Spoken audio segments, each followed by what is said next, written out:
big one. He's powered over the man and scored! Oh, what a claim! And what a try!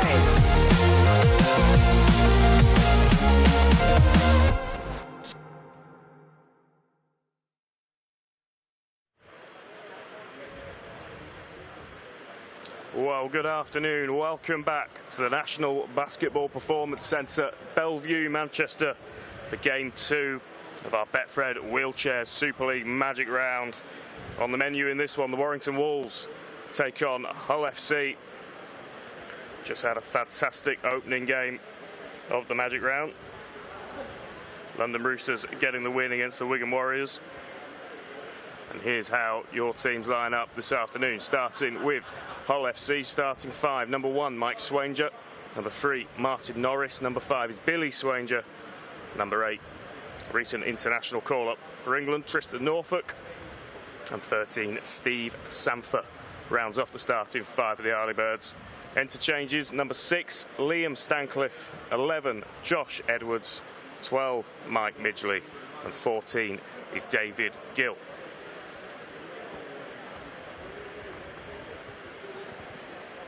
They come up against the Warrington Wolves team, ever improving.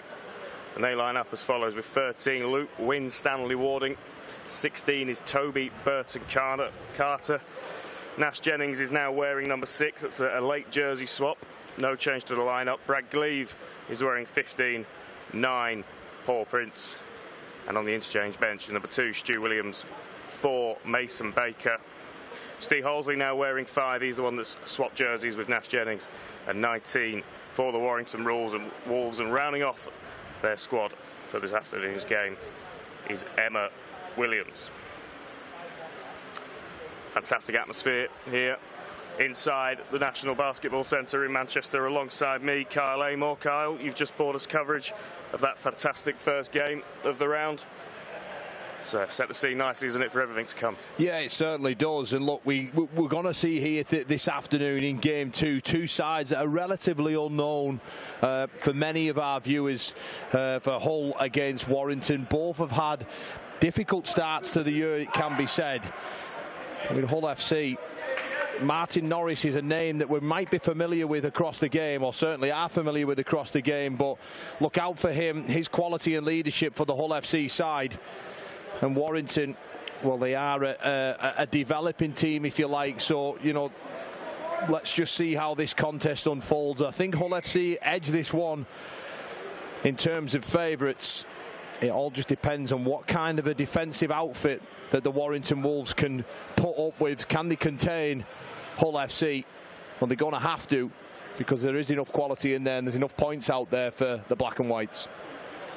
We mentioned Martin Norris in that Hull FC side. A huge coup for them, really, getting him in their jersey this year. All of that experience, years of experience, playing in the top flight of the wheelchair competition in this country, and of course England out there doing the coin toss with opposite number captain Toby Burton Carter, the Warrington Wolves. And you've mentioned the importance of defensive.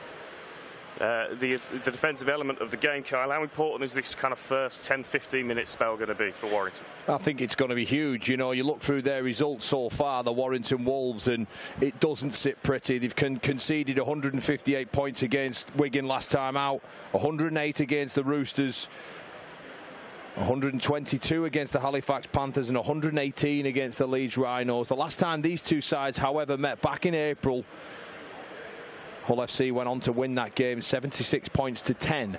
So the huge task lies in front of Warrington Wolves. There's no getting away from that. And we see, more than in any other form of the game, in the wheelchair game, how quick it is and how one try can lead to 2 to 3, and it's very difficult to stop that stem of points once a team gets, you know, moving forward and really gets ahead up. Well, we see that in all forms of the game, Lewis. Really, once you have momentum and create momentum, it's very difficult. It's gonna you have to go through a process to stop that first and foremost, and then a process to win it back and push it into your favour. And so far, the Warrington Wolves club in the wheelchair game have just found it a little bit difficult this season in Super League to sort of being able to stop momentum Can it all change today here at the third Magic Weekend round? Game 2 as we await kick-off now from Hull FC. Yeah, it's going to be Hull FC who get us underway in this one. So it'll be Warrington getting first go with the football. What can they do in these early sets to settle things down and establish themselves into this game? Underway here, game 2 from Manchester of this Magic round. And Warrington will get us underway under the shadow of their own sticks.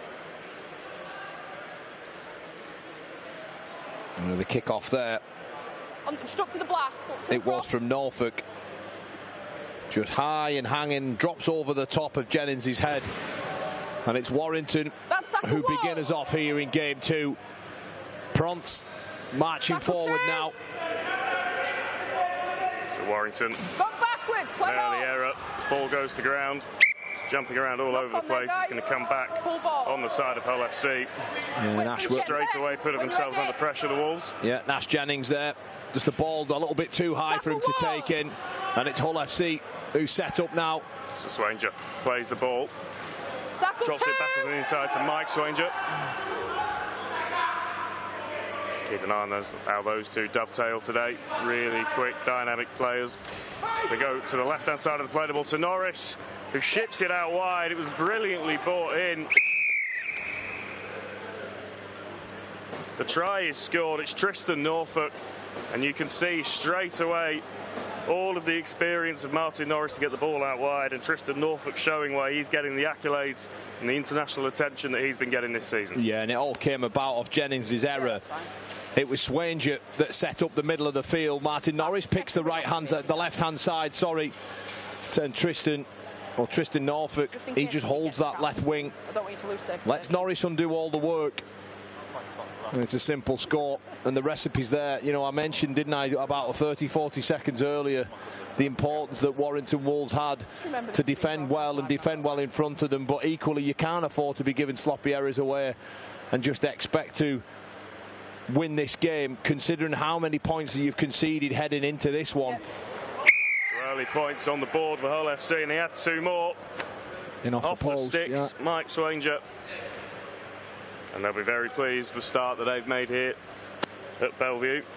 I was speaking to John McMullen, who's heavily involved in wheelchair rugby league with the RFL, heavily involved with the England setup. He was saying that the players love this venue.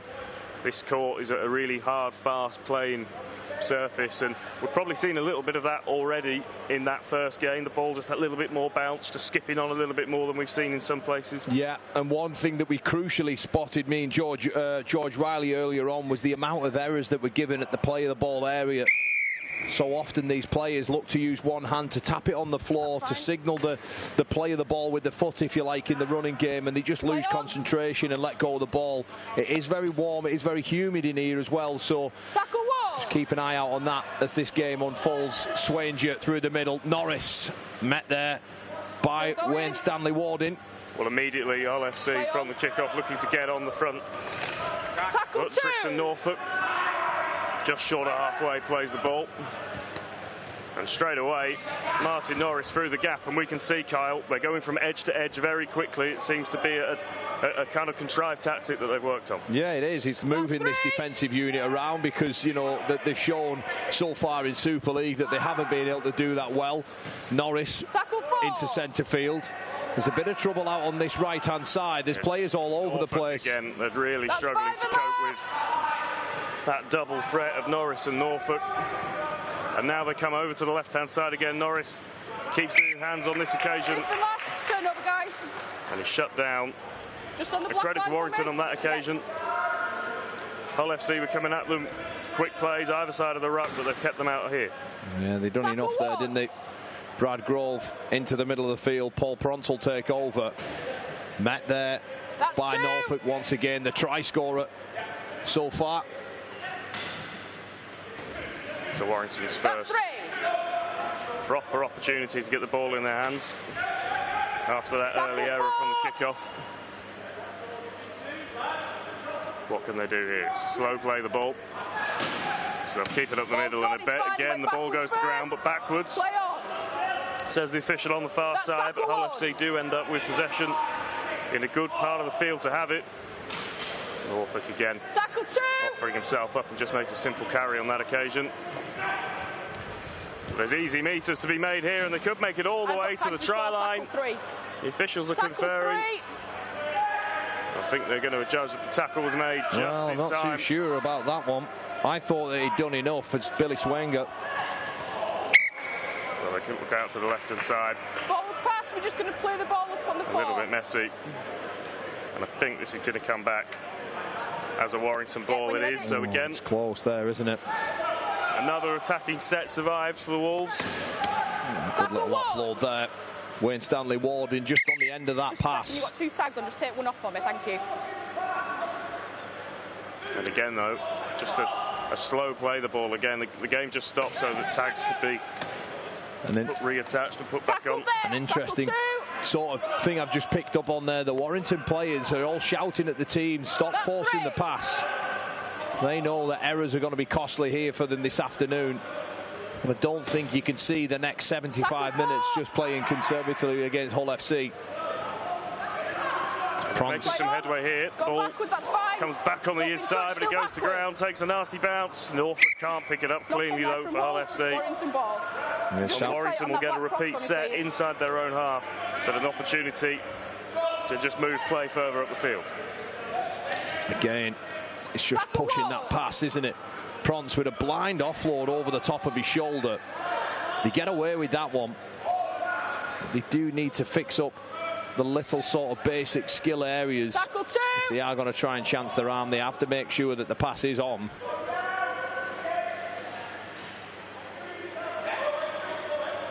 Paul Prance once again.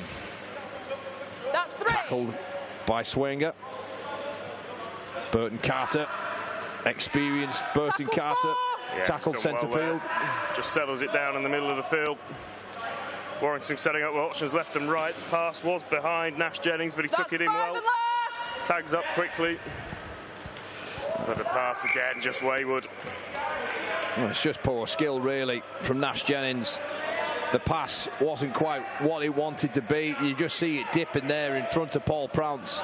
In fact, it could have went to anyone. It just goes in between Toby Burton Carter and Prance. And it's Hull FC who will start it off through Norfolk. Billy Swanger now crossing into the half of the Warrington Wolves. That's 2. So Hull FC only tagged down the left-hand side. Tristan Norfolk again really well to get his hands down low and pick the ball up. He plays it a few metres out. Short crash ball. I don't think they'll be denied this time. The officials are happy with it. The try is scored. I think that might be Liam Stancliffe. He's muscled his way over from short range. And after a good couple of sets from Warrington, Hull FC just finding the hole. Billy Swanger, sorry, the try scorer. And he hands over to brother Mike Swanger to add 2 points.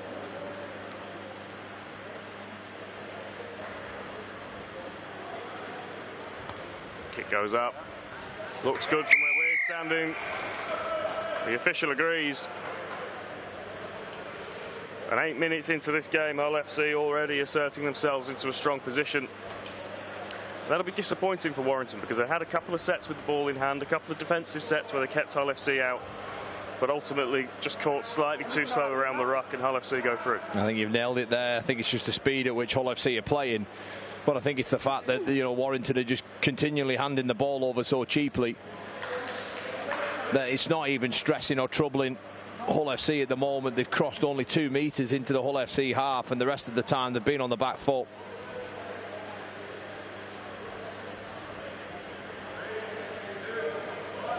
So Warrington get us back underway. And there's an error there, and a fantastic opportunity for Warrington now to have a good ball set right on that Hull FC line. So let's see what they can do in a really good attacking position. Tackle 1. They needed that, then there's a chance here for them. Burton Carter. Short drop ball. Jennings again. I think he spilled the ball. Referee says. Yep. No, he's got going away back with it. to the tackle. So Warrington get another life in this attacking set to come out. And I think they're going to be in here. Did he have both tags on? And I think it's Luke Winstanley Warding over in the corner. That's fine. Match officials just having a little chat with each other, but the try is given. And Warrington will take real confidence from that. Their first good look at the Hull FC try line. And they come away with some points, Carl. That was brilliant work out on that right-hand side. The number 9 there, just feeding Winstanley Warding. And they've shown there then, haven't they? They've shown the hand that if they can get up this end of the field, there's points there for them. But they're going to need to do a little bit more better, particularly coming out of their own end, rather than just relying on an error from Hull FC. But at 12-4 and a kick to come inside of 10 minutes, Toby Burton-Carter nails that kick. Good one as well. Kept low, but straight through the middle of the posts. Just an offload there from Prince to feed Winstanley Warding. Just see that beautiful delayed pass, and Mike Swanger just gets caught, too interested in Prince's ball, and that's a simple finish for Luke Winstanley Warding, and it will certainly boost the confidence, Lewis Warner. I was just going to say, a real confidence booster for this Warrington team. After conceding 2 early tries, a foothold back in this game. Kick-off goes into touch, but actually Warrington won't mind that, as you alluded to earlier. The encouragement from their dugout, if you like, has been to keep it simple, and just a very simple yardage set here is exactly what will be on the menu. Well, I think Warrington, what they can the last couple of minutes has shown us that if they get through the sets and they reduce the, I nearly said reduce their error count there. If they can get a good kick away, and they give themselves a great opportunity, if they look to complete sets and make Hull FC make the mistakes. There's an opportunity for them with one good ball attack and broken them up already. Prince, they're moving the ball. Toby Carter out on this far side. Well, you mentioned it earlier, Kyle. It is warm in here. It is humid. I'm sure there'll be a few sweaty hands down there. Yeah. And that'll come into play as this game goes on. And opportunity for Warrington just goes begging, but they regain possession.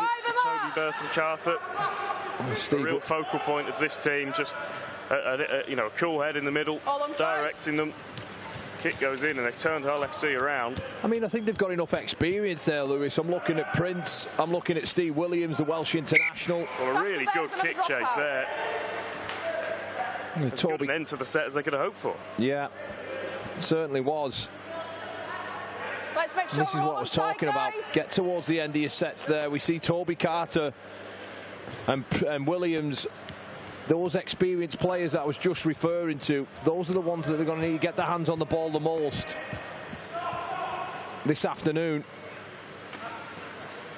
And I always feel with the wheelchair version of this sport, probably because of obviously the smaller player surface, it's almost rugby league magnified. Every error seems to almost count for 2. Every metre counts for 2 in what we would normally think of in the running game. Well, yeah, and again I mentioned in the last game that James Simpson, the Leeds Rhinos coach, during his playing time when I first got involved with this game, he sort of told me those little sort of nuances of the game in terms of errors and penalties get magnified. Tries scored as well. You mentioned that 3 tries is the equivalent of 1 in the running game, but there's an error here. Yeah, right on cue. Warrington coughing the ball up. Hull FC will fancy themselves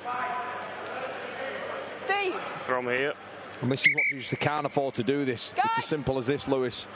Williams there with an offload. I didn't think there was too much wrong with the offload itself. It just needs to be taken in better by Winstanley Warding. So here come Hull FC. Tackle 1! Up in the middle with Tristan Norfolk. And on this occasion, a rarity for Hull FC so far in this game, it's a slow play the ball. But Martin Norris doing really well to evade. He's got the ball down. I think this is going to be given. Yeah, it certainly is. It's a quality individual try there from Martin Norris, using all his experience. Former England international. Just rides the chair so well. Prince can't get hold of him, just keeps moving. The evasive skills from him and the put down, well, it's perfect. Keeps his wheels inside the field of play.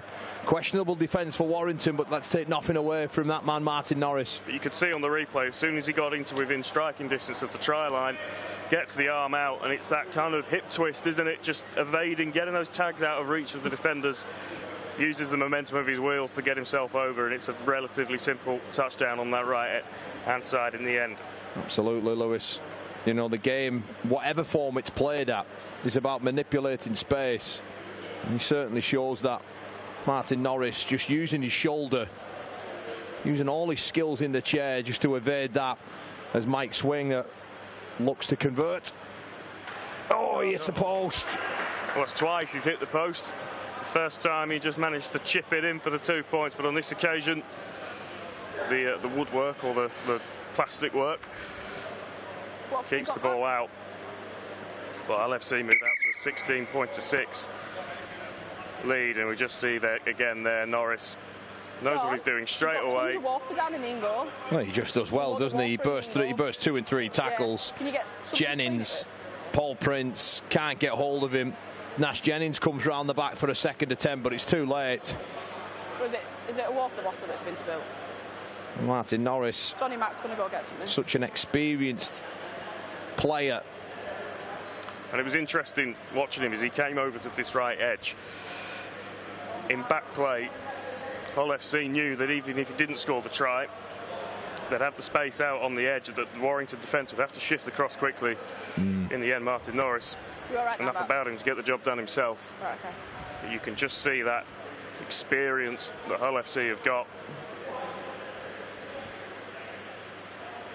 So Paul Prince will get us back underway. A low bobbling kick this time, but safely taken. Tackle one! Lead Stanley Warding out on this left edge, just calling his defenders across. Still going. But there's space over on that Tackle far side. Norfolk causing all sorts of problems, and Swanger does really well there to bring that ball in. He was travelling at speed, so was the ball. And the handling skills were good, but not so there. Norris with the error. Yeah. We're going to come back for a Warrington play. And he turns round and he lets Tristan Norfolk know about that. He's not happy with that pass. Is Martin Norris. He feels that he just needed to take the tackle. And Luke Winstanley Warden just getting up in the face of Martin Norris and forcing the error. It's Winstanley Warden now, a metre in field on the left-hand side. And what have Warrington got there? We've seen them already once in good ball. Williams. Does really well. Stu Williams on the field. Again, that pass was a little bit behind him, but he did well to bring it in. That's three. And now Prince stopped. Williams getting involved for the second time in this set.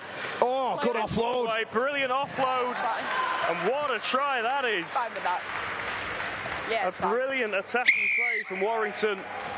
Prince up the middle, dropped the ball off to Stu Williams, and then a fantastic offload.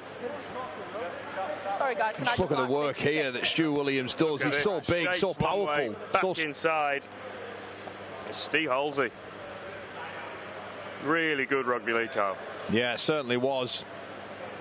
Stu Williams there, causing all the damage.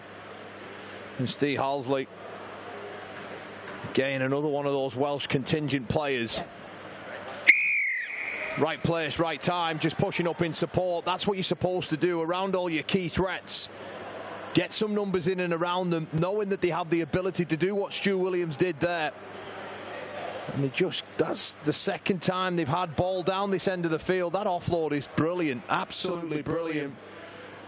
And Norfolk, he's trying his best there to get hold of Hasley, but it's too little too late. And the big fella, he scores an important score. The kick's converted, 4-point ball game, quarter of the game almost gone. Yeah, Warrington keeping themselves in touch in this one. We had a fantastic game one of this Magic Round for those of you that joined us. The London Roosters coming out on top of the Wigan Warriors in the first 20 minutes. As game two has been extremely fun as well. Tackle two! Last time Warrington scored, they let themselves down with an error pretty quickly after. That's three! They'll be looking to avoid doing the same again. And Stu Williams has made a big difference since he came onto the field, Carl. Certainly has. A lot of good things in and around him. Speed and skill all shown. Wonderful pass there. Space here. It's just shut down in the end. That's four. By Steve Sanford. But Warrington making some decent progress up the field. This is the last. What will they look to do here? Halsey goes over the top. In the end, taken in pretty routinely by Billy Swanger. And Hull FC looking to put the disappointment of conceding behind them. Norris's error led up to that try. He's the one playing the ball here. Dropped it off to Steve Sanford. And now they look out to this right-hand side. They had options stacked. They decide to keep the ball in hand. No, they don't. Tackle 4, just bring it back for me, guys. They're going to come back for the tackle. Yeah, the tag was just pulled off there, just as he releases that pass to Norris. It's deemed almost like when in the running game when the tackle's called held and they continue to play. Norris takes over here. They've got a chance on this left-hand side of the field. 2-on-1. Norfolk keeps it in hand and he stopped. And that might just feel like a missed opportunity for Hull FC because there was an overlap, Kyle. Yeah, it was clever defence, wasn't it, from Paul Prince? Yeah, 2-on-1. Had to make the right call. Makes it at the right time. And there's an error. An error at the play the ball. Just seeing there that Housley pulls that tag off. And then Paul Prince, after doing such good work defensively, coughs up the ball. And it's Norris on that left-hand side. So Hull FC with another opportunity then. Gifted to them, but they won't mind. They'll take it however it comes. Tackle 3. Norfolk stopped just short of the try line and come out to the right-hand side. Sanford just trying to get his shoulders away, but the tackle comes in. And now they look over to this right edge where they've already had some joy. Not on this occasion, though. Good defence again from the Warrington Wolves. Shutting the door on Billy Swanger. And it's a slow play, the ball, Kyle. The early kind of 5-10 minutes of this game, Hull FC were rattling through the plays. Oh, good stuff. Quality try there. Through the hands on that occasion, though. The try is scored. Swanger over in the corner. Martin Norris with his hands on this one as well. He's had a part in all 3 tries, but it was the error, wasn't it, that just led them that field position that gifted them it. And off the back of it, after doing so well defensively, just that sleight of hand there from Norris to release Mike Swanger on this right-hand side, a really skinny short side as well. I think if Winstanley Warden had his time again, he would trust that Steve Hasley was there in front of Norris, but he just turns in. And again, Martin Norris, he's been playing the game far too long. The skill that he has, the catch and pass, and the opportunities iced. A simple walk-in for them. Can Mike Swanger now convert to take this to a 10-point lead?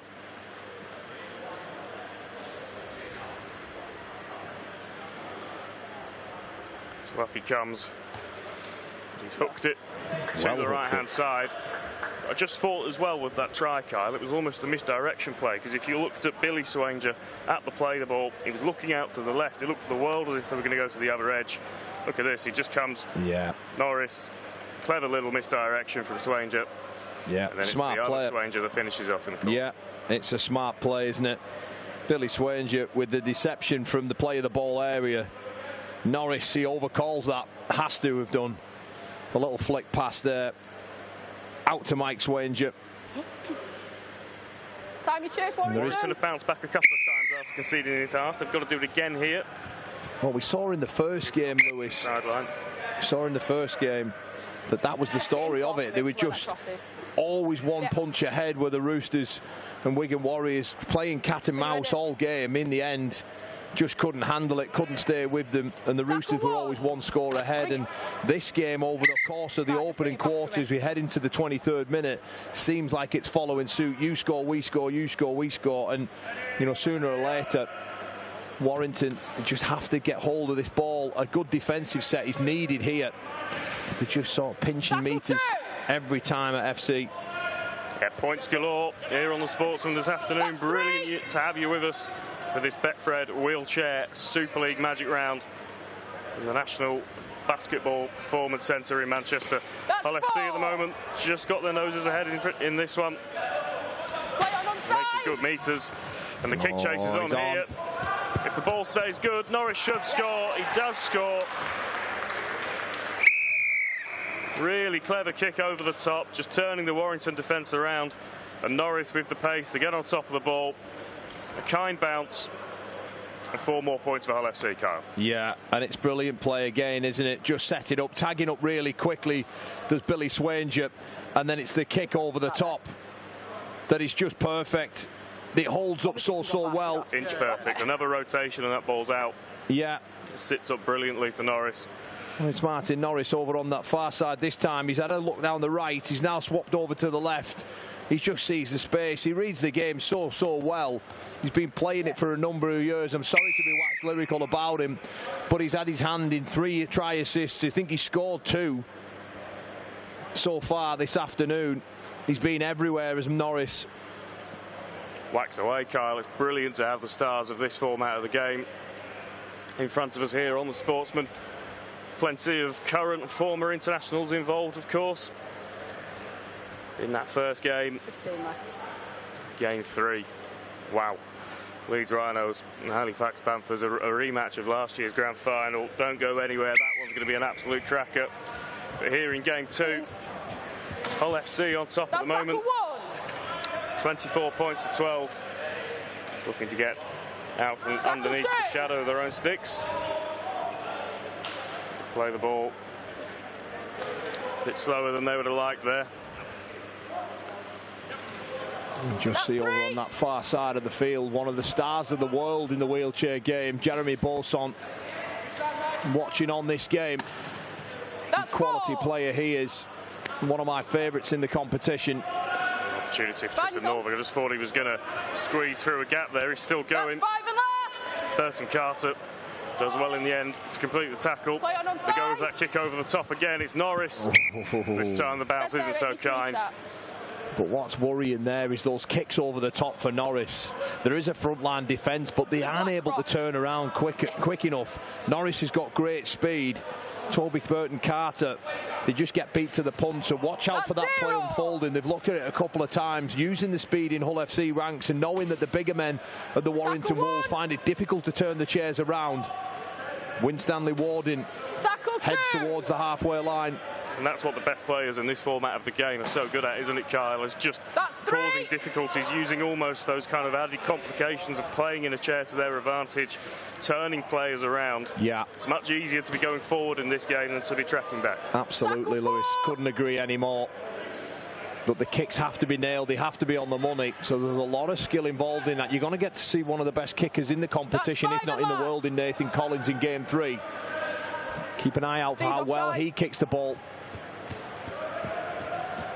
The kick from Mason Barker on that occasion. Over the top. All the way out. I think it's going to be a goal line dropout. So a good end to that set for Warrington. They're going to get the ball back here in an attacking position. What can they do with it? They have looked useful, haven't they? With ball in hand on the Hull FC line. Well, I'll tell you what I've been impressed with. I've been impressed. Oh, there's a penalty being given away here. I think they've been offside off the... Offside at the kick. Yeah. But I've been impressed with Warrington so far. I expected their sort of dam to open up far much easier. Yes, they've conceded 26 points, but I think on the balance of play, they've defended well together. There's another opportunity here for them. They've already come away with 2 tries this close to the line. Will it be a third? Barker that comes out to the left. Looking for Steve Halsey. Already got 1 in this game. Stopped just short on this occasion, but they come out to that left edge. Obstructing in the ruck, It's a penalty for an obstruction. I think we'll just see as the replay will show us. Stu Williams, he just runs, he wants a short ball. He wants Hasley to release the pass earlier. Sorry, I beg your pardon. It's Toby Burton Carter, yeah. And it just is an obstruction. You can't do that. There's no way that the Hull FC players are able to move off the line and go and help. Be the reinforcements if you like. Just take it up to where the 4 is. Penalty given. When you're ready. Well, a pressure release then for Hull FC. But an error straight away. So Warrington will get another crack with the ball. No advantage.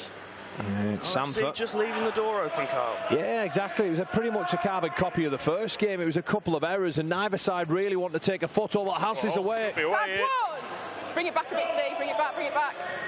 Just stopped short. Referee's called it back. Steve Halsley, with an injection of speed for such a big man, gets on the outside of Norris. I've let you guys but plays it a little bit off the mark, hence the reason it's being called back. Just a restart, not a penalty, so Warrington will keep hold of the ball. There. But not for very long, but they will get a penalty for a strip. Yeah, 2 or 3 repeat sets on that Hull FC line now, Kyle. When you're ready. They'll want to come away with some points here. Yeah, I think it's vital for them in this game that they get some more points here. Again, it's Norris who just makes a pull at that ball. Halsley proving difficult to tackle. Williams on the right side, can they release it? Yes, they can. No! It's over his head. All the way, but too high.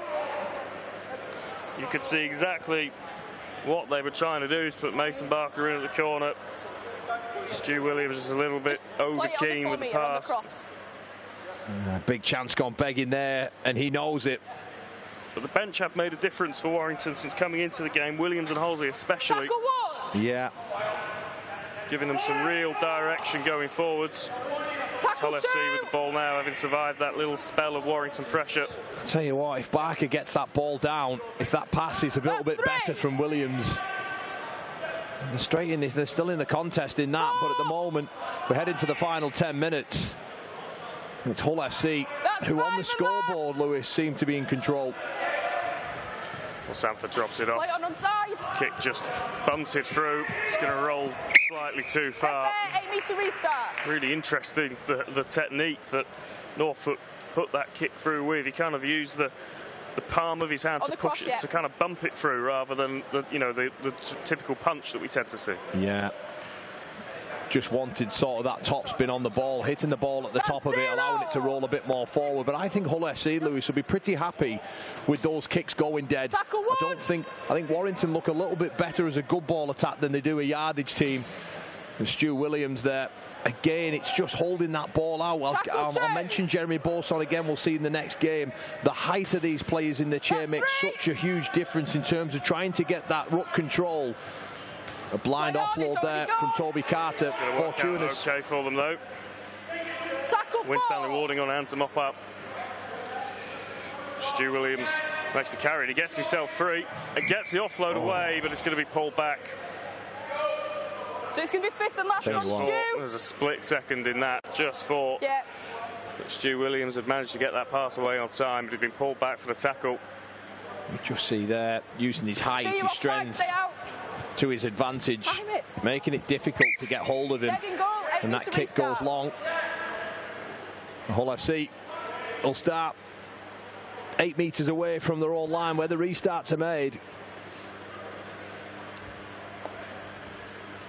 A really entertaining first half hour or so. This second game of the Betfred Wheelchair Super League Magic Round here in Manchester. Good offload. And Hull FC are in some space over on this right-hand side. Sanford, it's Williams who's done really well to get across and stop him. But they've got some momentum now. Hull FC, ball bouncing around, brought in safely. The play of the ball's quick, but the pass is wayward. Yeah, Josh Edwards there. They're just trying to play too quick, Lewis. They're not, they're not recognising when you get a quick ruck. It's okay if you don't get the break and you don't finish the try. You can reset and go again. They're just trying to play far too quick, and they're coming up with a few sloppy errors at Hull FC. If they really wanted to, they could nail this game easy. Just feels like they may be trying to score on every set exactly, rather than just building that pressure. Williams again finding some space. Barker once again, he can't take that in. He needs to get a bit tighter to Williams, because those offloads, sometimes when a player has the ability to offload a ball like that, Lewis, it's not going to come out perfectly. You have to anticipate that and make a play for it, and Barker just drops him twice.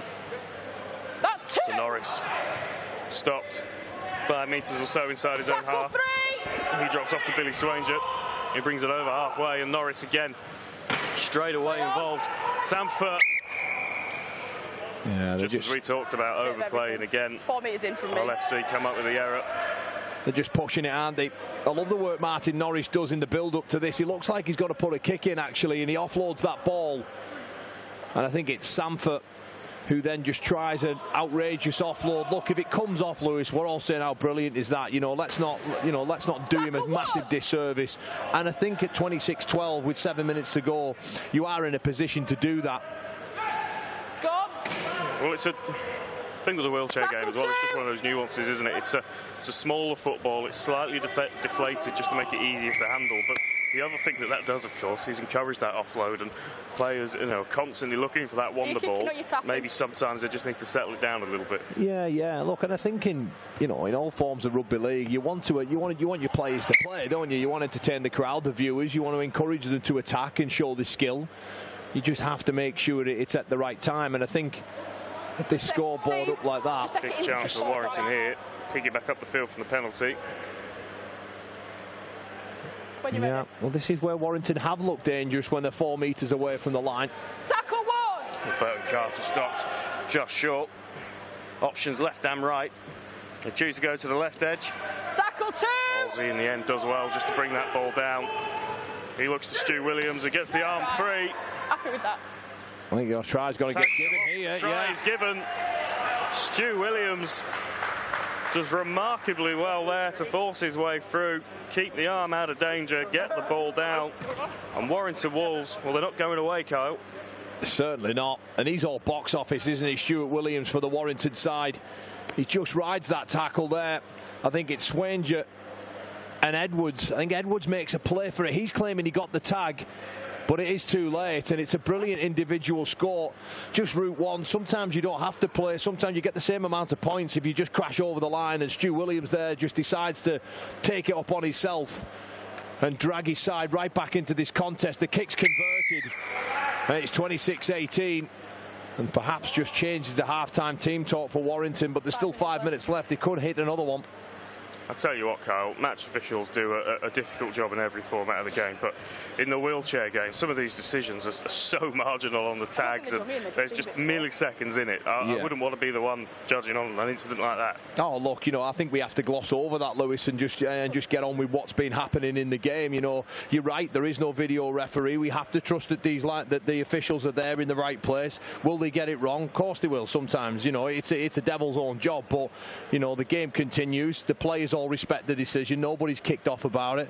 And it's 26-18, and it's been an enthralling first half. Plenty of points and skill on show. Well, I don't think they got it wrong on that occasion, by the way. Yeah. It's so marginal. Oh, yeah, no, definitely. Emma Williams. Difficult kick. It was straight at Emma Williams, who's just come into this game.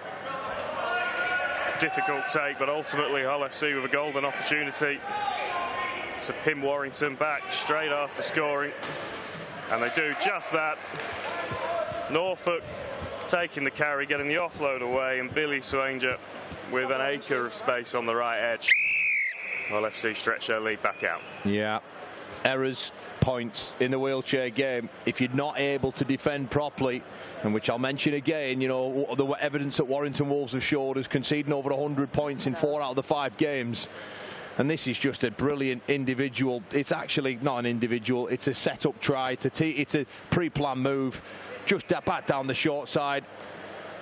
Toby Burton Carter loses sight. His eyes are always on the ball. Forgets the man in front. And Billy Swanger just takes it. And another 2 points converted there by Tristan Norfolk.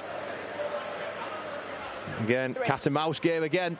Something that Hull FC have done really well in this first half is we've seen the kind of deceptive plays a couple of times where they've looked one way and gone the other, but they're keeping options on both sides of the play the ball. Just see there. Those pitches are brilliant. You know, Toby Burton Carter, you actually just see his chair just turn in, and it's damage done then. The hips have been lost. Can't rescue in time. And Swanger, at the pace that he was arriving onto that ball, well... And it's the speed of thought to recognise that from the attacking players. Hull FC, in this case, it's so impressive. It's all happening very quickly down there, but Hull FC, very kind of calm and methodical on that occasion. We've accused them of overplaying a couple of times in this game, but that was very well premeditated. Absolutely, but if there's one downfall, I think, of Hull FC is when the game's being set for set, it's actually Warrington who have looked probably the better side. What Hull FC are doing is feeding on the scraps, feeding on the errors. And there's a knock on here. Just for a second, thought Toby Carter was going to get in and score straight from the kickoff. It's an 8-metre restart.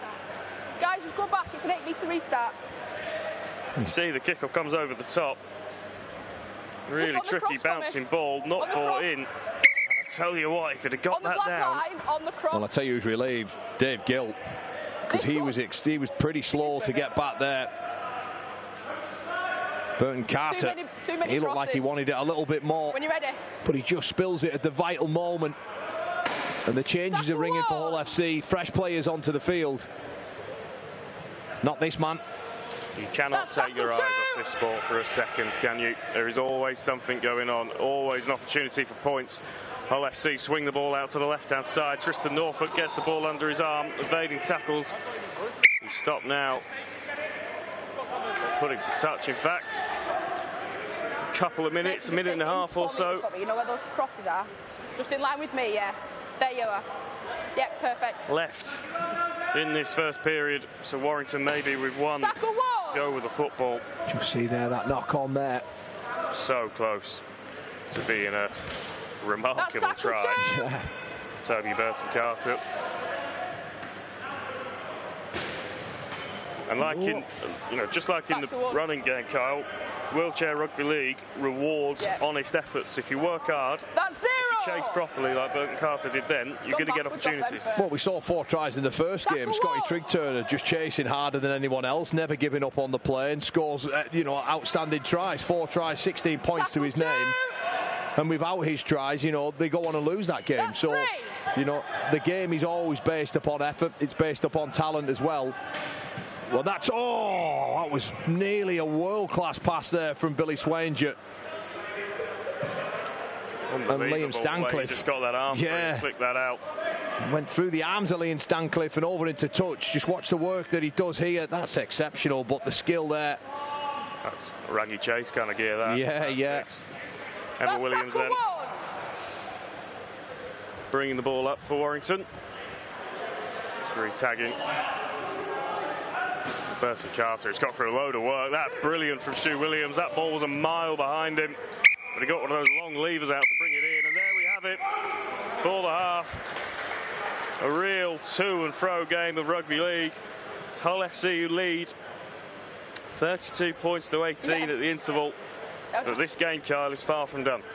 Yeah, certainly is. When I was shouting play on the cross, it was that you mentioned there, I think the best chance that Warrington have got to get back into this game is through Stu Williams. He's obviously the catalyst, the key, if you like, to points in this Warrington side. A lot of good things happening in and around him. But, Hull FC, yes, they've fed off a lot of scraps, a lot of errors from Warrington.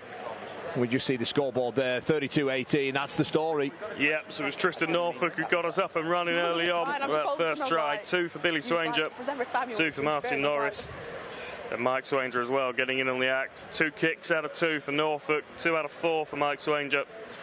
And for Warrington Wolves, Winstanley Warding, Holsley, we just talked about him, Stu Williams, very impressive coming off the bench. And Burton-Carter has put all 3 kicks over, keeping the Warrington Wolves in touch. 32 points to 18 at the break. So here we go. This is how we got underway. Again, a bit of a deception play. Norris with the ball out left, Kyle. Yeah, Norris with the ball there, feeding to Norfolk on that first try. That was how it all started for us. And then Hull FC hit again, don't they, through Billy Swanger for his first of the brace of the first half. Then it was Warrington. Warrington showed us that if they get time and space, they can take points, and Winstanley Warding over on that far right-hand side. And then FC, Martin Norris involved. This time it's individual, just a willingness just to not be tagged. He's able to squeeze that ball down. Some questionable defence to the left edge of Warrington Wolves, but then this man was brought into the field, and boy did he have an impact. Stuart Williams, Steve Halsley as well, fresh onto the field, just slicing up through the middle of it and getting a try. And then it was this, 2 times I think in the first half, this left edge of the Warrington Wolves just got caught napping, weren't anticipating the play, and they certainly weren't anticipating it on the right hand side. There's Martin Norris once again scores his second try, a hand in one and 2 tries to his own name. Then that man again, Stu Williams, just injecting himself in, wanting a score, and then this right at the very end there. Toby Burton-Carter getting far too caught with his eyes on the ball, and Billy Swanger scores a simple put down to take the score to 32-18. There is still chance for Warrington Wolves, but they do need to start fixing up their errors. Yeah, the first 10-15 minutes of the second half going to be all important, you sense, in this one. But a really entertaining first 40 in the books here. Has finished Hull FC 32, Warrington Wolves 18.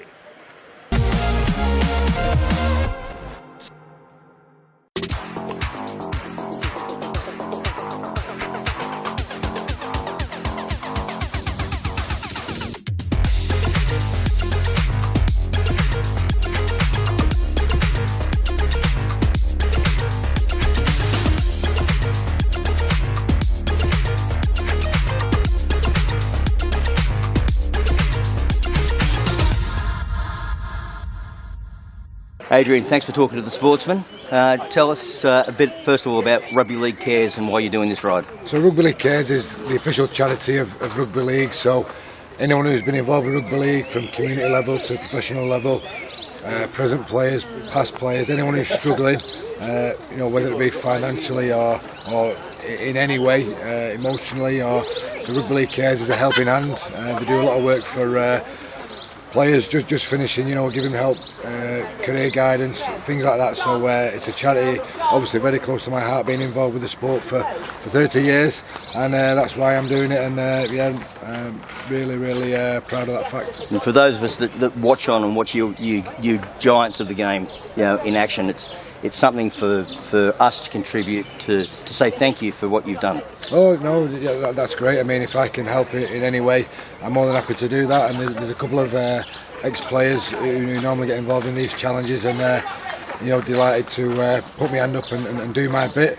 It is a challenge. It's very grueling, but if it's not challenging, then it won't be worth donating for. And what's the ride been like so far? Very tough. The first day we did over 90 miles, a lot of hills. The guy who organised it, John Ledger, is a bit of a psychopath when it comes to planning the route. So very tough first day, but we thought that was the hard one out of the way, but it wasn't. The second day we took on the Tourmalet, which is a Tour de France route. So it's 11 miles of just climbing, which was it was hard going. We did a full morning shift, and then we had to take that on. It was only 73 mile in the day, but there was 10,000 feet of climbing, which was quite horrendous, really.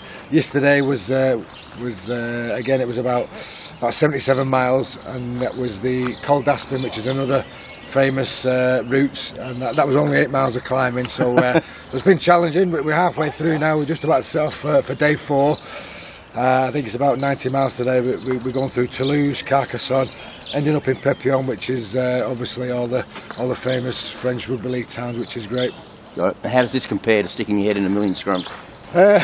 Very different. I mean, I was never a keen cyclist before these challenges, but it's great.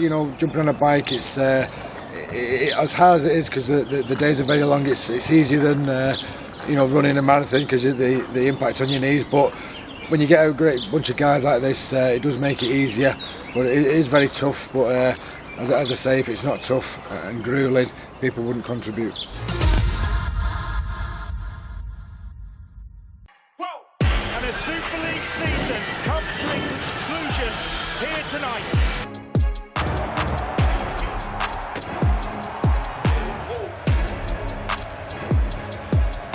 It is 4 in a row.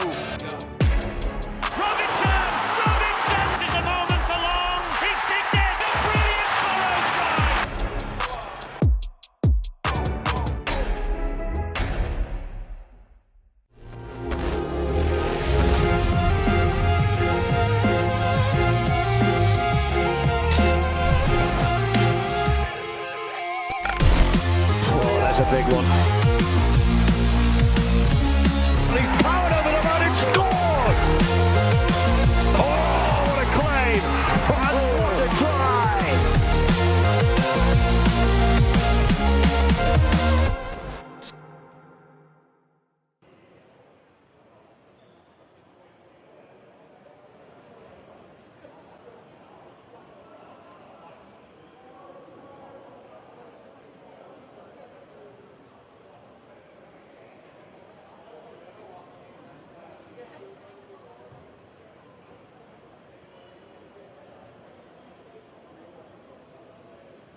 Well, welcome back to Manchester and the National Basketball Performance Centre. This afternoon it is all about Wheelchair Rugby League here on the Sportsman. And a really interesting first half in these two teams. Game 2 of this magic round. Hull FC 32, Warrington Wolves 18 is the score at the break. Tries from Norfolk, Billy Swanger, Norris and Mike Swanger pushing Hull FC out to that lead. The replies from Warrington, Winstanley Warding, Halsey and Stu Williams, who's made a real impact since coming on. Kyle Amor alongside me. Kyle, 40 more minutes of this. Yeah, Warrington certainly still in it. Yeah, no, they certainly are. They certainly are. They just need to fix up. They almost need to go a set-for-set mentality with this Hull FC side, because when they do that, it's Hull FC that have looked like they're the ones who have been overplaying, coming up with errors. And then from that, they need to get the hands in the ball of Stu Williams near the line. A lot of good things are happening in and around him. And that's the key, I think, to unlocking this second half. But what they must do, and what's paramount that they have to do, is just cut out the sloppy errors. Every time they've sort of got a foothold back in the game and reduced that scoreboard down, Lewis, they came up with an error. And Hull FC, they're almost the kings of set-up plays, because most of their tries have came off set-up plays, whether that's been something that they've spot from off the back of an error, a pre-planned move, or kick over the top there for Norris to chase. They've obviously identified a lot of weaknesses in and around this Warrington side, but you know, for the Wolves, if they can just cut those errors out, take the game set for set, I think there's an opportunity for them. Well, it's Barker who gets us in the way. The kick is high, but it's well taken by Billy Swanger. Hull FC with Mike McKidgley. Mike Swanger just slowed down to play the ball. Warrington won't mind that. And again, a pause in the game. And that might just be the key for Warrington in terms of keeping the scoreboard down and keeping themselves in the hunt, Kyle. It's just slowing down speed of play. Exactly, slowing down speed of play, and don't keep inviting them into your own half, because Hull FC have already shown us that they will make you pay. For Warrington, they just need to play up the right end of the field. You know, if this score gets another 2 tries ahead of them, as what it already is, it'll blow away. Out. And this is what I'm talking about. This is Hull FC again overplaying early doors. They get lucky with that bounce, and then Dead fair drop out. Mason Barker just punts that ball away, takes no risk. Probably had time to catch that ball and turn, but just didn't fancy a bar of that. Well, they get us back underway pretty quickly. Just see there the kick there from Dave Gill. Well, this is better. Hasley all in there, driving into contact there as well. Phillips, who's just come onto the field as well. A late arrival today for Warrington, but into the action now. And they won't mind this Warrington at all. And where Hull FC is starting. Interesting the speed of which they got that goal line dropout away. Stu Williams with a big booming kick over the top. They've got Hull FC where they want them. Can they keep them towards this end of the field? That's 3. Gill with the carry, stopped by Williams. And the bench of the Wolves there saying keep him down here. Well, Hull FC almost just a little bit too eager. Players overrunning. And it's a penalty. Stu Williams there, guilty of that time. Billy Swanger punching the ball a further 5-6 metres downfield. You know, the lines on the Wheelchair Rugby League field, they go in 4 metres each time. That's the rule you have to get back. And like in the running game, we have a 10-metre rule, don't we? It's 4 metres in the chair. Swanger. Tackle one. Stopped just short of halfway. Now they come over to this left-hand side. This is Billy Swanger. He's been great today, hasn't he, for FC, Billy Swanger. Really clever pass there. It's Mark McKidgley. That's 3. But again, just early phases of this second half, Carl, just not quite as slick and cohesive from Hull FC. No. But again, though, the scoreboard is favouring them at the moment. Backwards is fine. They are 14 points ahead. Dave Gill can't take that in, and it's an error. And again, Lewis, you're right. Just take it in a little bit further, just where that cross is. Perhaps a little bit cocky, dare I say. When you're ready. Oh, hang on. Just waiting for... So Liam Stancliffe and Mike Midgley into the fray for Hull FC after the break. Simultaneous. Stu Williams. Yeah, good double tag on him there from FC. They make a massive difference, don't they? If you get both tags simultaneously, you don't give away the penalty, and you just slow that play the ball down half a second, but it's so crucial. And another double tag, and like you mentioned, Lewis, has to be done at the same time. One tag is the equivalent of a normal ball carrier finding the floor. Two is when you get them on the back, a much slower play of the ball. There's space out on this left if they can utilise it. Just caught in two minds there. That's 4. Yeah, Mason Barker chose to keep the ball in hand in the end. He maybe had options out to his left. That's a really good ball from Stu Williams. Just can't get that pass away, Halsley. Now they come out to the right, they can't keep the ball in hand. Well, there's a bit of confusion in bad play there because Mike Swanger thought he made the tag on Steve Halsley 4 metres further up the field. The official doesn't see it, but he just drops the ball there with the line begging in front of him. Mason Barker, that's the third error I make that he's bombed. Decent try opportunities, disappointing, but a big collision there from Halsley. Warrington are going to get themselves back into this game and make a real fist of this. Tackle the error count is the first thing they need to shut down. Yeah. So Hull FC, tackle 2. Ball in hand, just inside their own half. Swanger drops it off to Stancliffe. Tackle 3. Or Midgley, apologies on that occasion. And the kick comes over the top from Swanger. It's a laboured chase from FC. And Warrington are able to regather it, but crucially as well, the tag's being made. It was terrific work there. Billy Swanger once again, he's been everywhere so this afternoon, Lewis. Quick goal line drop out there from Williams though. Well, that's the second time that Williams has... Oh, Mike Swanger comes up with the error now. Second time in this second half from the goal line dropout that Stu Williams has done it quickly before Hull FC been able to get themselves properly set. It comes up trumps on this occasion. Bounce just takes it away from that left arm of Swanger. As Emma Williams now, she advances towards the halfway line. Well, the rugby league ball is a difficult thing to predict on grass. Put it on this hard surface, Carl. Tackle 2. Anything can happen. That's what makes this so entertaining. I suppose that's the importance of what you were saying then, Lewis, is the ball over the top there. It's Barker. Just can't quite find Dan Phillips. And the ball just clips his hand and falls over the top. But going back to your point you made earlier, Lewis, it's that bounce of the ball, particularly on this surface, why the good competing players are so important, aren't they? You know, you have to, you never give up on a rugby league ball anyways, but particularly in this version of the game. Back a bit more back. So let's see, get us back underway. That's a decent carry. Midgley with the carry.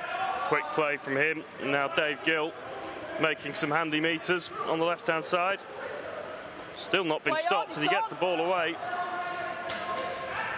Swanger ducking and diving his way through. He now gets the offload out to the right-hand side. Swanger to the other Swanger. He looks to get the offload away, but he's put it straight into the hands of Phillips. The ball's gone to ground. Warrington, that's 0. Real messy. Going to be some tidying up to do here, I think, from the officials. Real messy and scrappy passage of play, but it favours Hull FC. You can see there that Mike Swanger's just trying to get that pass away, and it's Barker who's in the way. But it's Midgley now. He's carried strong since coming onto the field. Lays that left-hand side. What have they got here, Lewis? Well, they come over to the right. Swanger keeps the ball in hand. That pass has to go. Dave Gill, who was in acres of space over on the right. Perhaps he didn't trust the speed of Gill to get over in that corner. But a repeat set here for Hull FC, albeit slightly fortuitous, but we talk about them not necessarily building pressure. And they've given a penalty away here. Yeah, they haven't been tagged up. It's a penalty. The tag wasn't, both tags weren't replaced. In case you're going to kick it. The Cardinal Sings of Wheelchair Rugby League. Yeah. You saw one with Baines in the first game there where the penalty was given.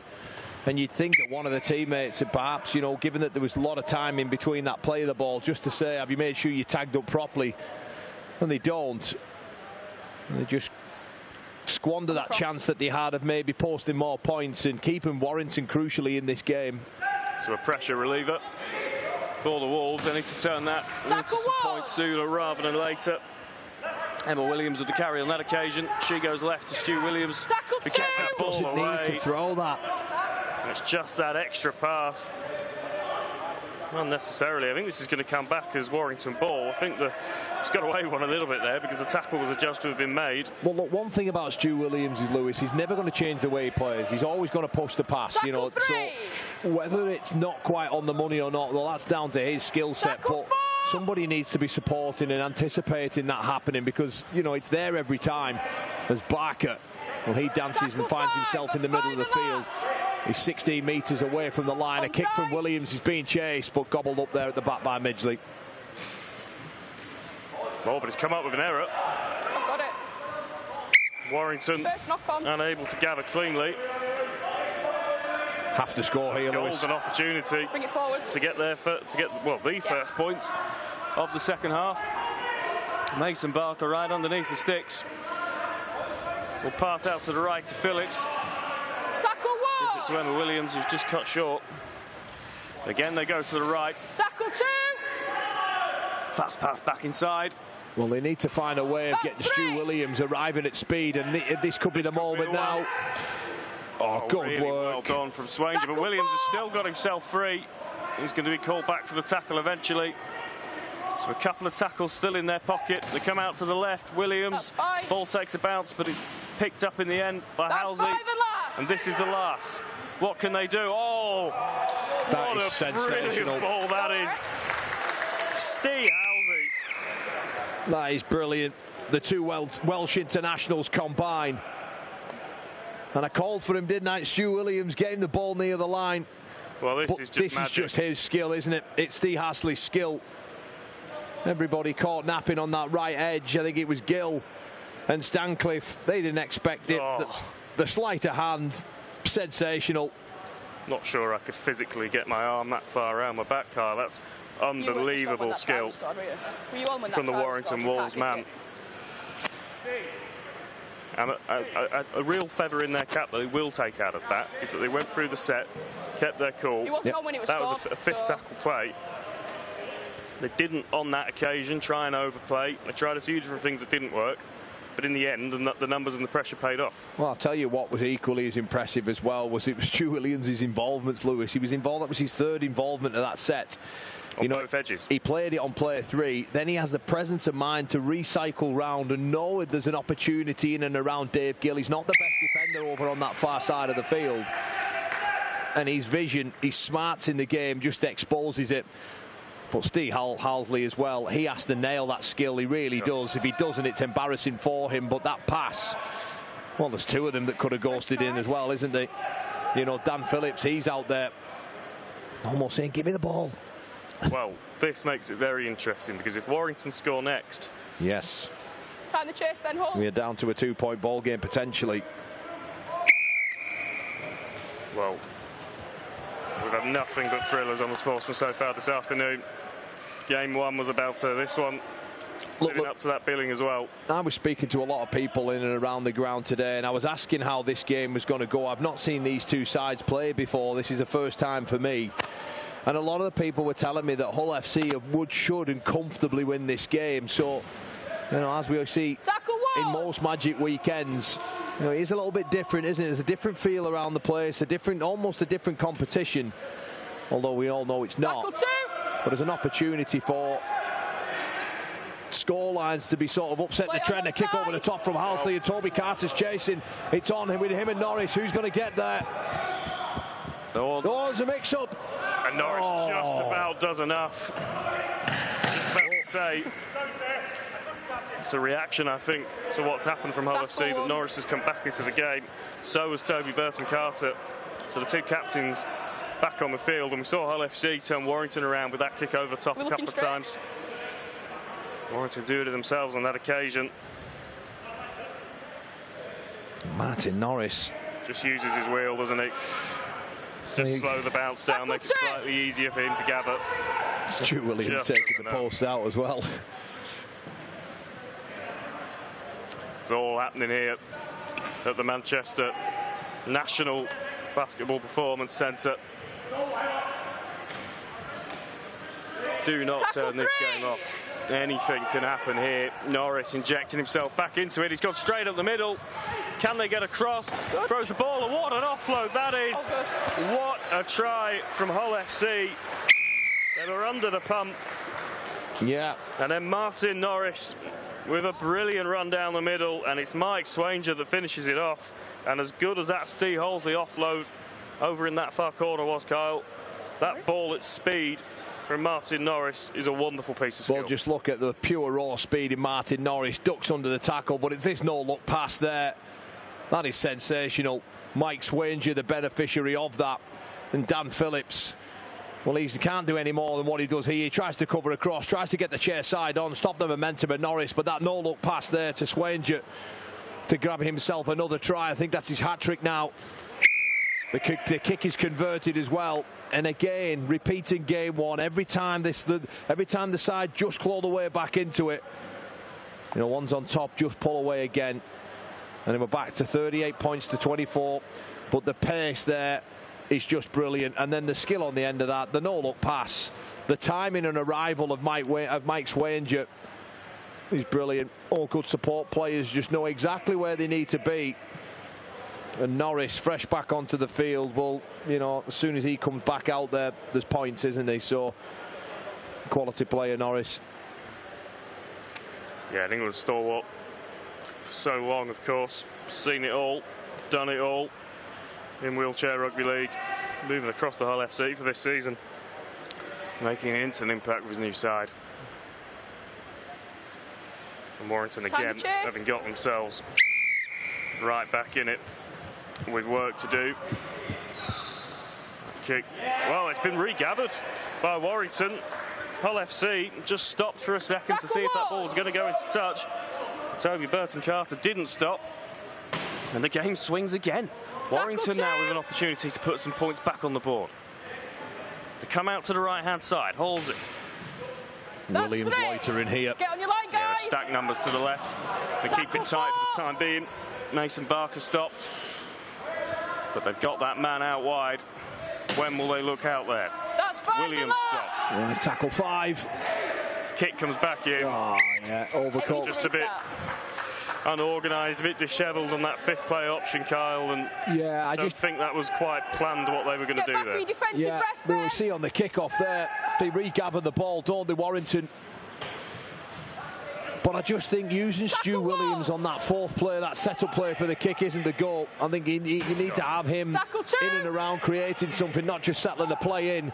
Oh, there's another error there, Hasley. I thought Hasley was going to dive on the loose ball. The error there, I think it was from Wainwright, Billy Wainwright. He's been sensational this afternoon, but it's his turn to spill his lollies. Well, I think there's some tired bodies out there. Still 25 minutes left to go in this game, but Hull FC just keeping that door ajar for Warrington. Toby Burton-Carter had a bit of a rest at the beginning of the first half. Back in the game, and the double tag. He didn't like it, did he? Slows him down. I think he thought that that wasn't simultaneous. He was told to get on with it by the match officials. Hull FC will be really pleased with the first 2 tackles of this set. From a defensive perspective, they've slowed it right down. So here's Williams. That's 3. And they come out to the left-hand side. The kick goes over the top. What's the bounce going to be like? Too much. Kind enough in the end from a Hull FC perspective. Norris just shepherds it out. Tap. I'm interested on the third tackle as well there, Lewis. I think that was maybe not what was really wanted. Tackle 1. Barker. Perhaps a little bit of miscommunication, but it matters not now. You mentioned it in the first half, Kyle. When this game has gone set for set, we've been in the arm wrestle. Warrington have probably had the better of it. I think so. Yeah, I think they're the one on those early tackles. Does seem like a bit of a strange decision. Yeah, I think so, because every time they've gone set for set, Lewis, it's Hull FC who came up with those sort of errors, whether it's pushing passes or little sloppy errors as we head into sort of the final quarter and where the fatigue setting in. Pull. Just wait a second. But I just feel if you've replaced him, you've got to play the ball. Yeah, but particularly over the last 10 or 15 minutes, Warrington Wolves have been on top in this game, and that'll really please their coach. It'll give the players confidence going forward in this competition. They're yet to win a game. They sat bottom of the table. Hull FC with only 2 wins out of their game so far. be a big win for them, the FC. Yeah, it's going to be an interesting few years in the wheelchair game. Clubs established at the top, your likes of Leeds and Halifax, who we'll see later on, but so many people inspired by that incredible World Cup in November that I just think we're going to see a real influx of players all over the country getting involved. Well, we hope so. That kick over the top there is gathered up there by Phillips, but going back to your point, you know, the whole reason and purpose of Legacies is to create and inspire the next generation, and boy did these athletes do it. You know, so many of them have given space here. Play on. Phillips gets it back on the inside. That's three. No, Hasley. They've just been pulled back. Hasley just a little bit eager, but we were both there that night at Manchester Central Coal, and I've seen a lot of rugby league at the time, obviously as you have as well, and that night was special as anything I've ever been a part of. Yeah, super. I think back as well to the first night in the copper box between England and Australia, and that's sort of where the World Cup for the wheelchair game just boomed, didn't it, and exploded. Everybody tuned in that night thinking, what is this game that we haven't seen before? And you know, a lot of those games ended up being on mainstream BBC, which was, you know, a huge help in sort of, you know, announcing the game to the wider nation. But here on the Sportsman, these wheelchair games that are shown is so important to them as well. And there's another good tackle there as Norris looks to clear his own end. Overcooking the kick, giving LFC possession back. And Norris really has steadied the ship, hasn't he, since he came back on? Absolutely, yeah, without doubt. Just his quality, his leadership. You know, sometimes you can have all the youth and inexperience and excitement that you want, but an older head is so often needed across every single level of sport. Tackle two. And I think the two Swanger brothers and Norris have been fantastic for FC this afternoon. Mike Midgley, he's been pretty busy since he came into the game in the second half. He's added some punch, hasn't he? Yep. Tristan Norfolk, who opened the scoring this afternoon. Just solid in the middle of the park, but here's Norris again, just keeping that ball out of reach. Brought back in the end by Stu Williams, but Norfolk gets the ball away. The tag was taken, and they're just going to confer over this one. Steve Sanford, and the try is given in the end. But I want you to watch the work that Martin Norris does, the disruption he causes to the defensive line. We don't quite see it there, but they play off the back of it. And Norfolk with the ball over the top there to Sanford, who just holds his chalk. Stu Williams, he tries to make the tag.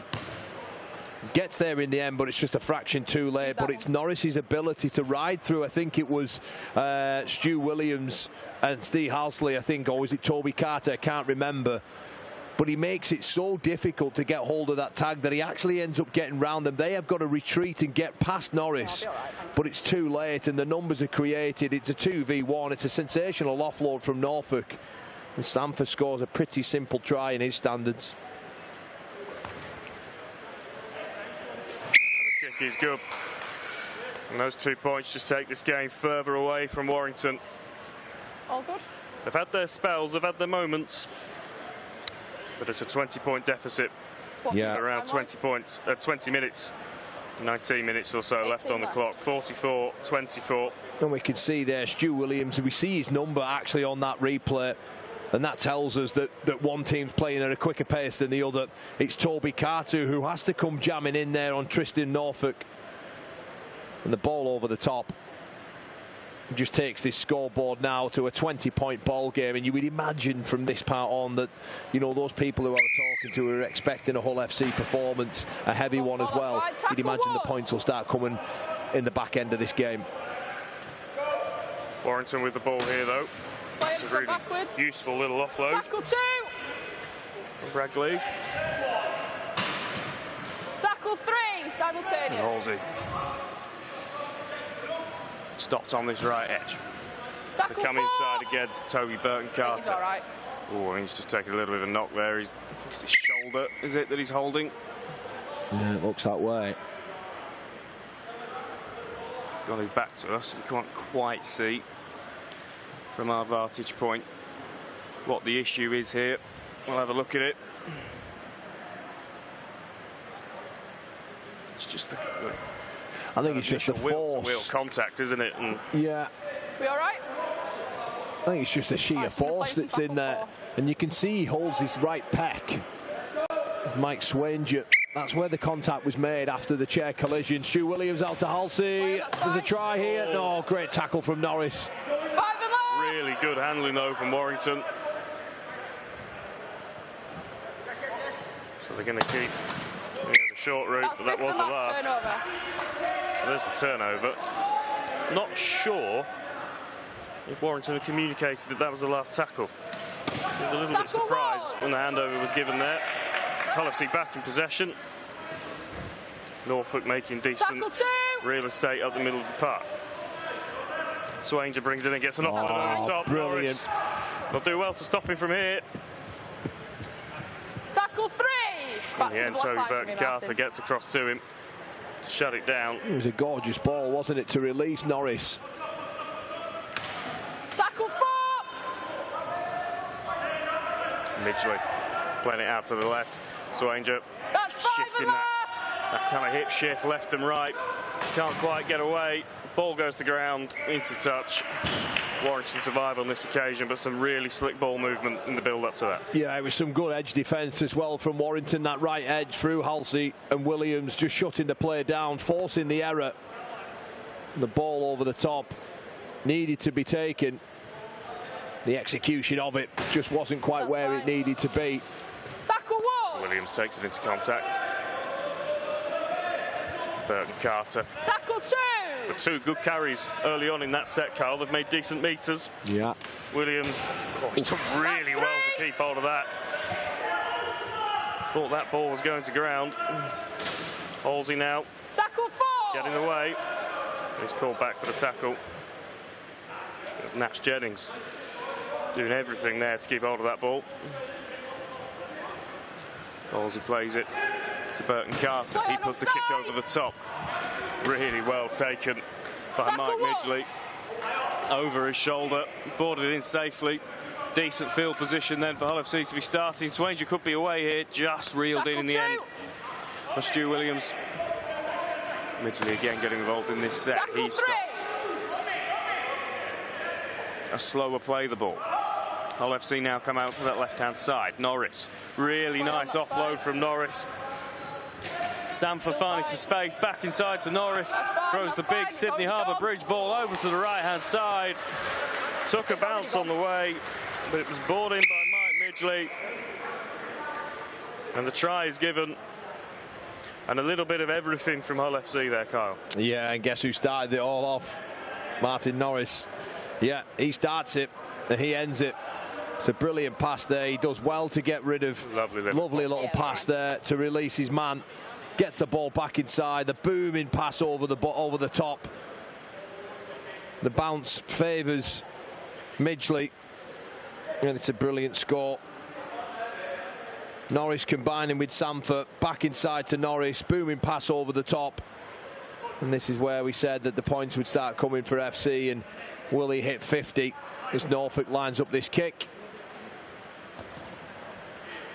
50 it is. The half century then up for Hull FC. What's so impressive, I think, about what Martin Norris does is that you see him in the same play make multiple contributions. Gets the ball in his hands, moves it on, and then he doesn't stop. He's immediately looking at how he can contribute. Yeah, he just keeps moving with the play like all good players do. They know there's an opportunity. He doesn't give up on it, and he sees in his peripheral vision that Mike Midgley is just sat out on that far right-hand side with nobody anywhere near him, left completely alone, and knows that if he throws that pass, it doesn't have to be exactly on the money, and it wasn't. It was backwards and bounced into Midgley's hands favourably, and puts the ball down there and takes the FC side to 50 points to 24 as we enter the final 13 minutes of Game 2 on Magic Weekend here. Sure, kick, forced an error. Fine. Still going backwards, that's fine. Tackle the referee has judged that it went backwards. So Hull FC will retain possession. Right, take it back. Let's get everybody into an onside position. Control back here.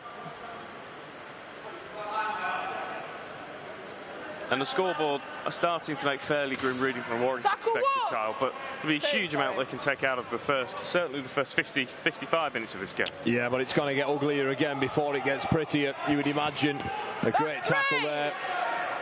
Liam Stancliffe on that occasion finding some space over on that left-hand side. Warrington's defence does well, though, in the end. It's a slow play, the ball. So I'll FC to do this from a static start. Tristan Norfolk. Tackle 4! Really just no nonsense carry up the middle as he has done all afternoon.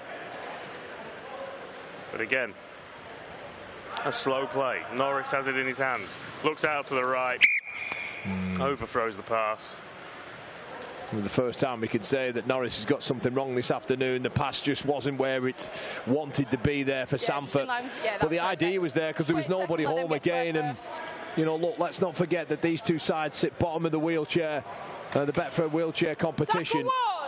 And I mentioned before the amount of points that this Warrington side have conceded. Well, the only team that have not scored 100 on them is the Black and White to Hull FC. The last time these met, they put 70 on them, and it's maybe possibly heading towards that way again. A nice little switch of play from Stu Williams. Hands on the ball again here. Norris almost knocking it out. Still can't get hold of the tag. Norris did really well. Williams needs a little bit of help. Eventually the tackle is made right on the halfway line. And they go again early in the set. The kick over the top, but it could work on this occasion. Oh, just evades Halsey, but picked up by Gleave. I think we're going to go back for a knock-on. Yeah, it'll be Hull FC. You get the football. And judge just a slight knock-on in that passage of play. Here it is. Bunts it over the top. Tackle 1! Oh, he just gets the fingertip to it. Tackle 2! Stancliffe. Really fast, aggressive carry from him. Norfolk brings up to the line, but the ball goes loose. Oh, God, no advantage. So an opportunity.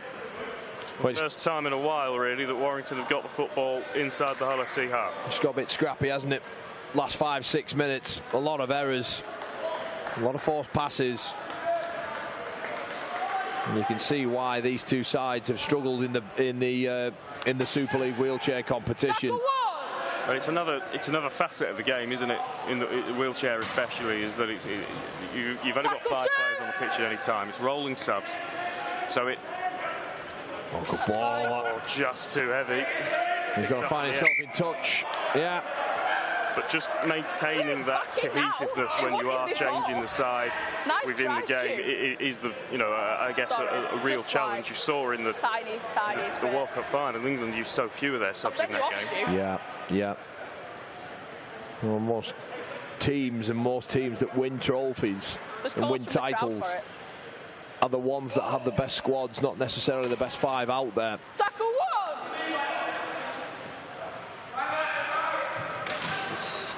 But to be fair to both sides, they've kept playing. There's one thing that they can't die is wondering. Oh, absolutely. Warrington have not gone away in this game as Norris is stopped. Oh, and that pass. A bit lax. I think it is a penalty there. I thought Steve Hasley just made no attempt whatsoever to get square at marker. I don't know what on earth he was thinking. Martin Norris just looks at the official and says, what's he doing? Look at this. It's not even anywhere near square. He doesn't try to get square. I don't know what he's playing at there. Yeah, got it. And the penalty just gifts FC a chance. 12 metres away from the line. It'll be Norfolk that will restart us here once he collects the ball. So I'll have to have an opportunity to tag some more points onto this scoreline. Tackle 1! Edwards driving us in. And Edwards to Norris. Tackle 2! Just keeping it in the middle. Options left and right. Chooses to go to Edwards on the right-hand side, and there's an overlap. Oh, the ball's too heavy again. And there's just a few times, Carl, they've looked at that overlap on that edge play and not quite been able to execute the pass. No, they just haven't been able to ice that final pass, that final play. When you're ready. When they face better sides in the next coming weeks and games, they're going to need to be better than that. They're going to need to nail those opportunities Halsley puts a kick through, but there's nobody home aware of it. Stu Williams now. Opportunity to turn LFC around, aren't they? Williams threw everything he had at that. Yeah. Tackle How good's that? You're 26 points down, there's 8 minutes left, and you're competing to a point where you're willing to throw yourself on the floor, out of your chair, at that moving speed. I think Halsley and this man, Stu Williams, they've been superb for this Warrington Wolves side. The commitment there, you know, I'll say again, you're 26 points behind. I don't think he has the...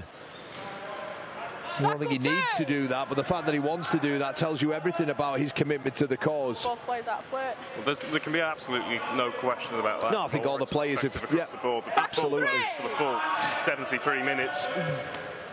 It just feels oh, good skill there from Norfolk. What a pass. Oh, just behind him with that pass. Liam Stancliffe could have had a hat-trick over on that right-hand side in the second half if the passes had stuck. Terrific work there, That's fine. from Tristan Norfolk. Perfect. Just the weaving, the hip mobility, the movement in and around there. But again, it's that final pass that's just let them down on a number of occasions. If those had stuck, we could have been looking at 70 for FC. Oh, but an error from Warrington. Yes, Nash Jennings. Full ball. Just his turn to spill the ball.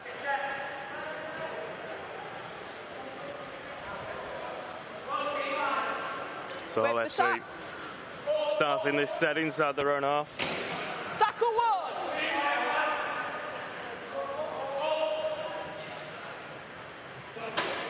Tackle two. Looking to add more points to this half century that they've already racked up here. Don't forget, more action on the way for you here from Manchester. That's fine. Game 3 of this magic round. Brilliant work there from Edwards. Billy Swanger is going to score for Hull FC. Rudely interrupting me. But a try for the black and whites. No, it's all right. To extend this lead out. And they've been looking to that right edge time and time again. This time they get it right. Yeah, there's an overlap on there, isn't there? Prince just managed to make himself as big as he possibly can. Yeah, Edwards ducks under it and just pops the pass there. Winstanley Warden left for dust.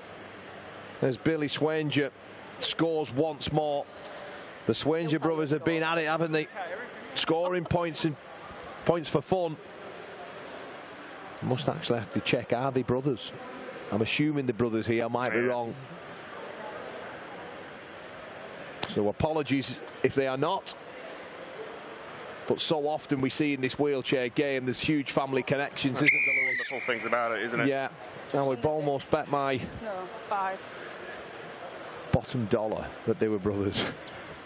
Yeah, it's one of the real wonderful things about this format and the game. Of course, it is a wheelchair sport, but it's an all ability. It's a you know, everybody can play it. Any person who has the ability to roll a wheelchair is able to play it. Throughout the game, we've seen. Well, it is the most inclusive and diverse sport on the planet, and that's one thing that we're very, very proud of our game, rugby league. It continues to include every single person it can into the wonderful sport that we love, and that Norris kick is a long one. Yep. Drop out there. Norris chasing the kick back and just takes a safe option. No need for anything too risky from Hull FC with 4 minutes left. Competition points are in the bag. We can just ride this one out, but Warrington will get an opportunity with the ball here. So just bump that scoreboard up in their side. And it's been a strange game in a way, Kyle, because Hull FC have been a better team, been very good. That scoreboard almost slightly feels too harsh on Warrington with some of the things that they've done. Yeah, for certain. Absolutely. Well, I'll give you to the end of this set, Kyle, to start thinking about your player of the match. Yeah. I'll come to you on it. No worries. That's 3. Prince. He stops and he comes out to the right. Tackle 4. Nash Jennings tackled in the middle of the field. He'll come back to the right-hand side again. Prince just evading some tackles, does really well, actually. That's now he stops. left. So this is the last. They come out to Stu Williams. Kick goes up, but again, far too heavy. 8 metre. Might have even been a drop goal. Yeah, it was like a drop goal, but he forgot to drop it. So Connor, Kyle, your Betfred player of the match. Oh, look, I think there's been some exceptional performances across the park. I think Stu Williams, and Steve Halsley, they've been sensational for Warrington. I think Billy Swanger's been great for Hull FC, but the man I'm picking, the player of the match, there's a try here going through. We'll come back to the player of the match in a minute, but it's Josh Edwards who slices straight up the guts and scores for Hull FC. Down just broke, didn't it, there for Warrington? They've been moved out to that edge so many times. I think they were probably maybe just overcompensating a little bit, and the space was right up the middle. Josh Edwards gliding through. Yeah, just arriving onto that ball at speed, gets in between Halsley and Williams. Emma Williams it was there, just grasping at a tag, but nowhere near. Sorry, I beg your pardon. It was Nash Jennings and Emma Williams. Just some tired efforts towards the end, and Josh Edwards just bursting onto that ball to take it to 60 points to 24. And you imagine Dave Gill will knock that over. Only just about. Dave Gill has the 2 points. Right, we'll come back to your player of the match then, Carl. Now we've got some, yes, I'll keep it short and sharp this time in case anybody races away again. And we just see our pictures of Josh Edwards there slicing straight through to knock that scoreboard over to 62-24 with that conversion from Gill.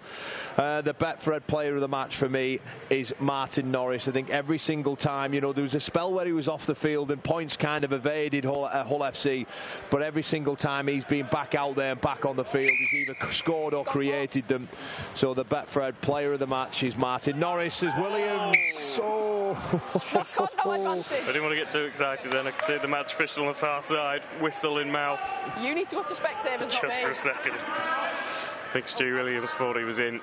It will be Warrington ball from the knock-on. I don't think people can have. There'll be too many people with any complaints of your player of the match choice, Kyle. He's been absolutely superb, Norris. Yeah, he's had some quality touches. Servants of this sport, and he's been in magnificent form this afternoon. Yeah. Toby Burton-Carter stopped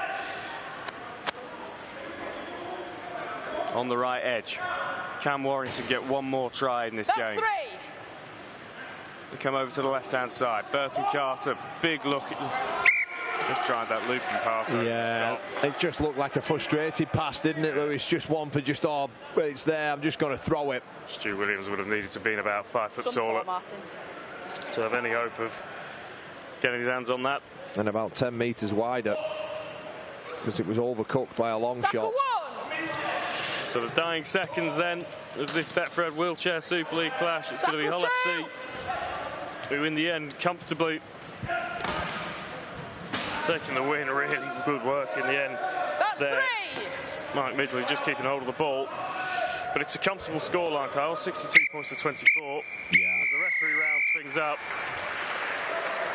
Strong performance, a really good second half from Hull FC. Plenty of fight offered from Warrington. They kept going right up until the end.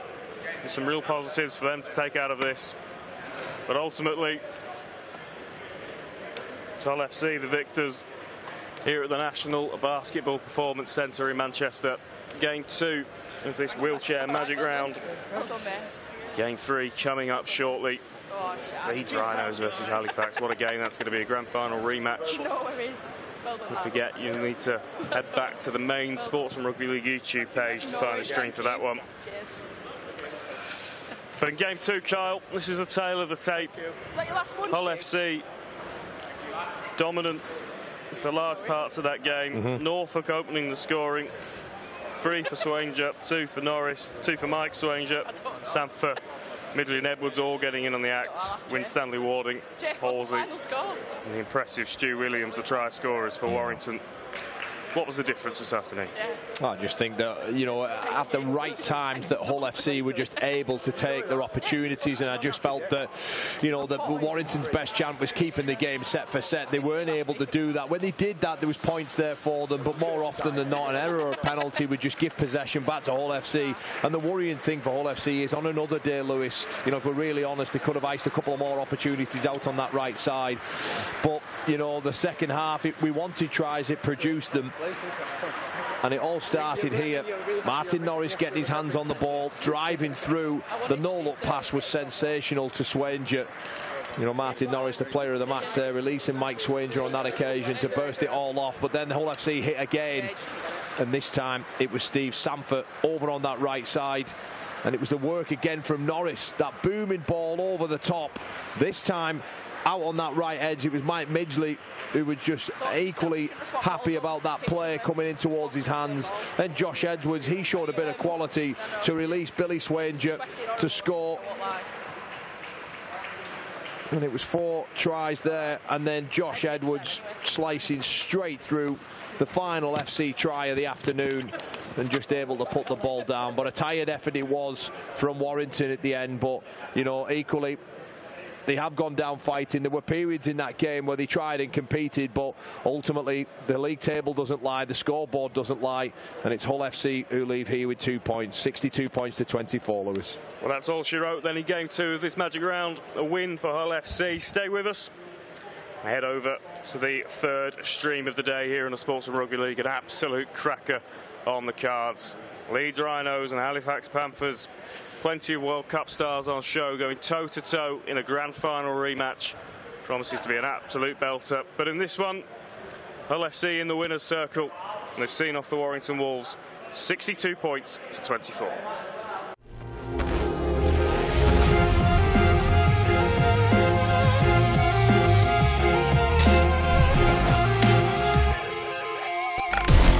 Oh, that's a big one.